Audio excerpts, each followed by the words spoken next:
Changing hair color in Photoshop seems like a pretty straightforward thing as far as just adjusting the hue in a selection, but there's actually some more advanced ways to do this, and we can actually add shine to some of the hair areas and make it look a lot more realistic.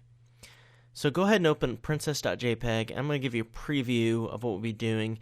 So from this red hair, and it's a lot easier to take a photo of, say, a person with red hair or light brown hair or blonde hair and make it different colors, as opposed to dark black hair, especially if it's low lighting. If it's outside, a little bit lighter, that is a little bit easier. So we're going to convert this to brown hair. We're also going to convert it to black hair, and also adding these highlights here. I'll show you how to do that.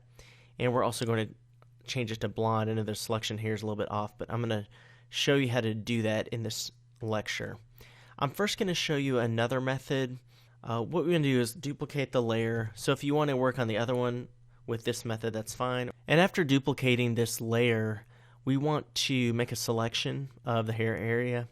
So I'm going to use the quick selection tool and just click and drag around here. That does a pretty good job in this example. So what we can do is use this in conjunction with some of the other selection tools.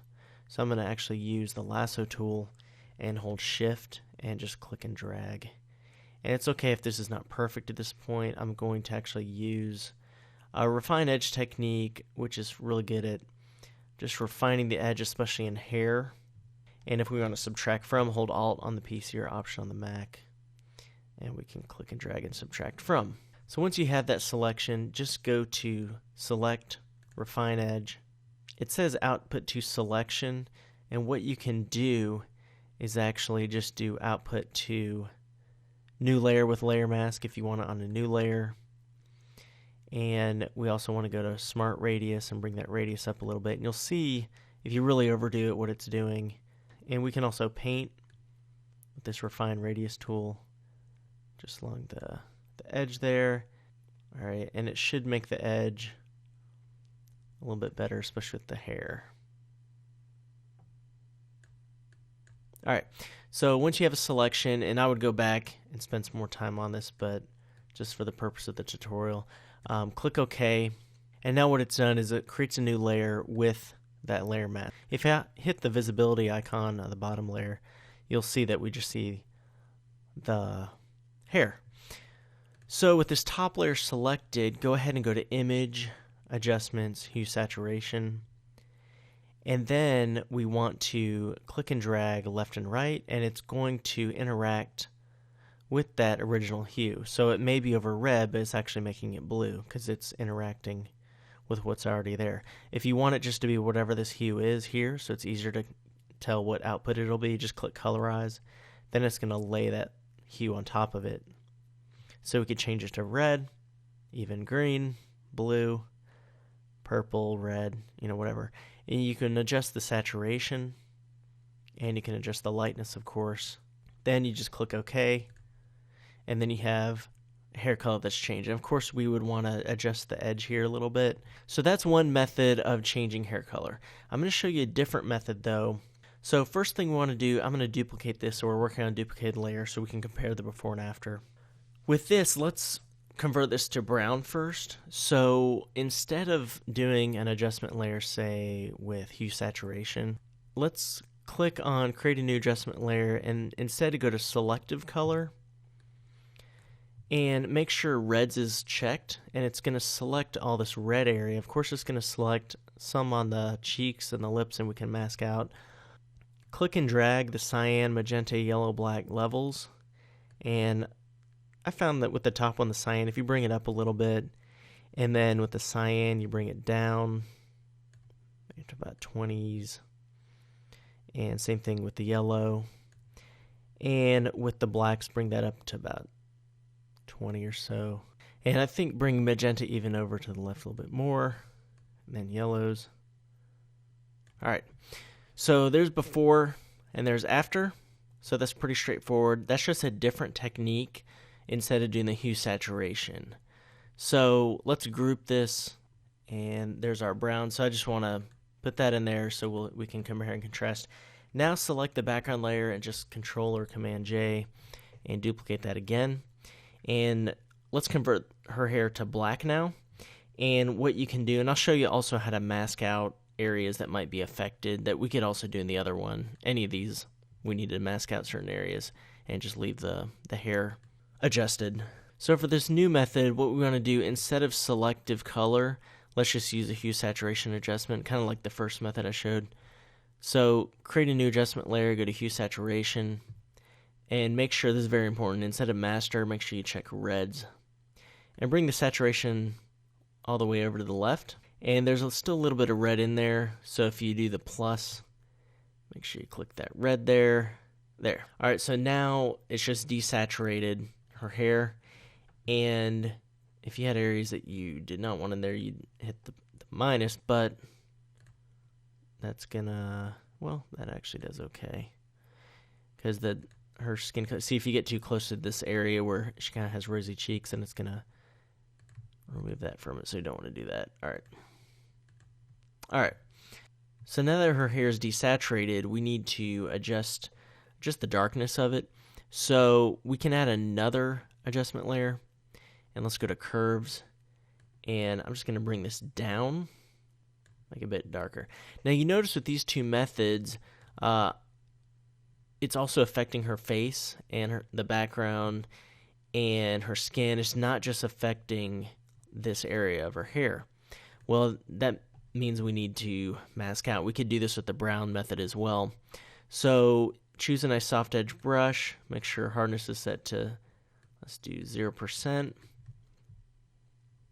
And then we need to paint some black in, so make sure the foreground color is black. And left and right bracket will resize, and you just want to click and drag. Something like that. And we could do the selection with the refine edge. Just for time's sake, I'm just going to go right up to the edge here. And you can press X to flip them. And if you want to paint white on this hair here, which we want to keep desaturated. Now, method to, we can't really tell what we're masking out where we're not unless we alt-click it. So we can do that. So that shows that we need to paint a little bit more black in here. And another method is you can also Control or Command J and just change the blending mode to multiply. That will really bring out where we've missed. Alright, it will really accentuate it. And then we can delete that duplicated hue saturation layer once we see missed a couple spots here as well. Now we have the curves adjustment, but we need to have this same exact mask from here to there. So we can just hold down Alt on the PC or Option on the Mac and click and drag it from one to the other, and it will do the same exact mask as you can see there. Alright. And you saw during that technique another method. If you don't want to use the curves adjustment, we could actually just duplicate this and then set it to multiply like we did earlier. That'll make it pretty dark as well, but I just prefer to do the curves adjustment because it just makes it darker and we can control it a lot better. Alright, so we have the hair here and it's pretty dark. We can double click on it, make it even darker if we want, and we could mask out the background as well if you don't want that to be affected and just the hair. But we can actually add a little bit of a shine to this as well. So add a new layer, and then we want to make white the foreground color. And then as far as our brush, we want a soft edge brush, and just click and drag over here where you think that the sun would be hitting, something like that. We need to add a layer style to this, so double click on it, or you can go to layer style, obviously. And what we want to do is under blending options, this top area, we want to hold down Option on the Mac or Alt on the PC and just click and drag, and you'll see the blend if effect, and then click that one over as well. So something like, for what I was doing, I've got about 62 and 175 or so.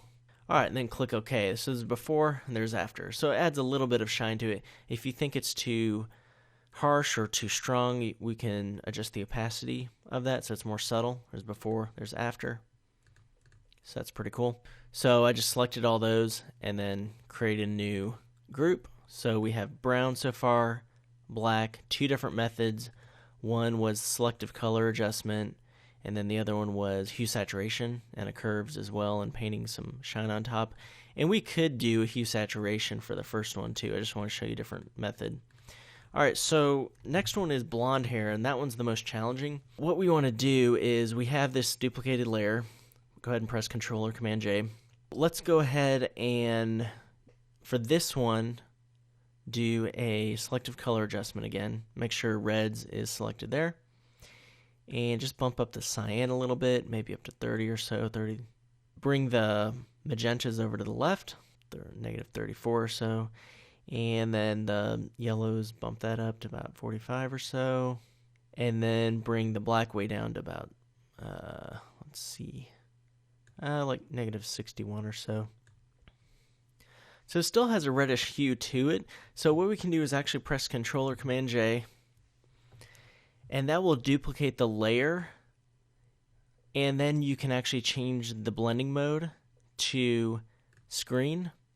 And the problem is it's affecting all this different area around here, so we need that same mask from earlier, right?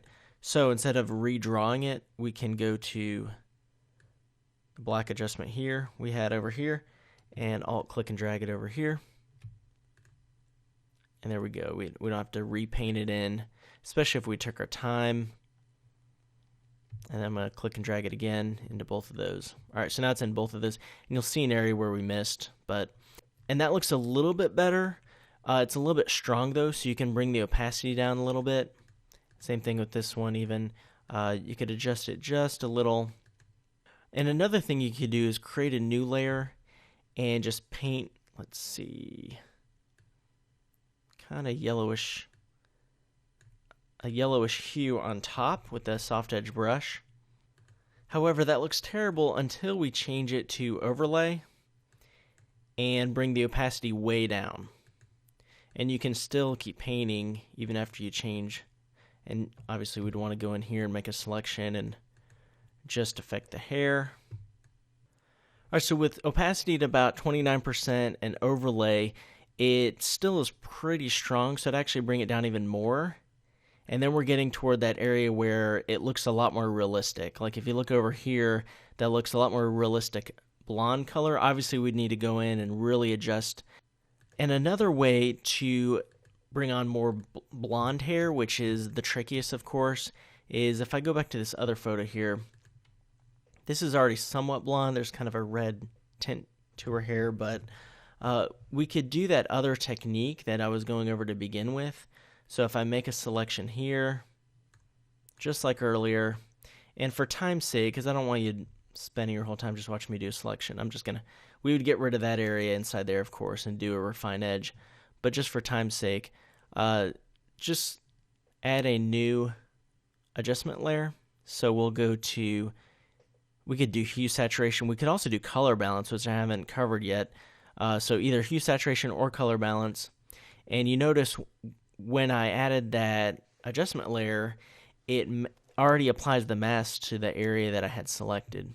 So now we can actually go left and right, and it will change that. So if we just go to the left on yellow, bring this back over, then it makes it a lot more blonde. All right, you might be thinking, oh, well, yeah, but it's a little bit strong. Well, all you have to do is bring the opacity down, something like that. You can also experiment with the blending modes. Multiply will make it darker, like kind of a more sandy blonde or brownish blonde, and then overlay, and there's also screen, which will make it a lot lighter. All right, obviously this edge we would change, and one way to do that, which we'll wrap up this tutorial with me showing you how to do that, because the edges are very important in this. So I'm zoomed in pretty far here, and you see the edge here. We've already got the mask made.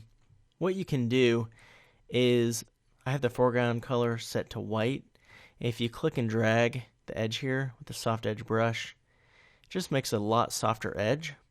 You can also I have the flow down to about 60%, so you can try that as well. And that makes the edge a lot more realistic. All right. So something like that. And again, if you did the refine edge, that edge would look a lot better like we did with the first technique. All right.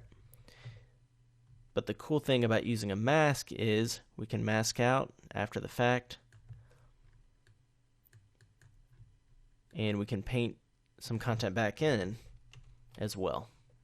So that is changing hair color in Photoshop. I know I've went over a couple methods, but just a summary, we use masking and we also use layer adjustments for the most part, unless you just want to make an adjustment to one layer and not affect the layers below it. In some of these, we used selective color adjustments, where you just affect the red or the original color. Some we use hue saturation adjustment layers. And then in that most recent method, I also went over color balance, which you can use as well. The idea is that we want it to make it look pretty realistic. So practice this and we can get pretty good at changing hair color in Photoshop.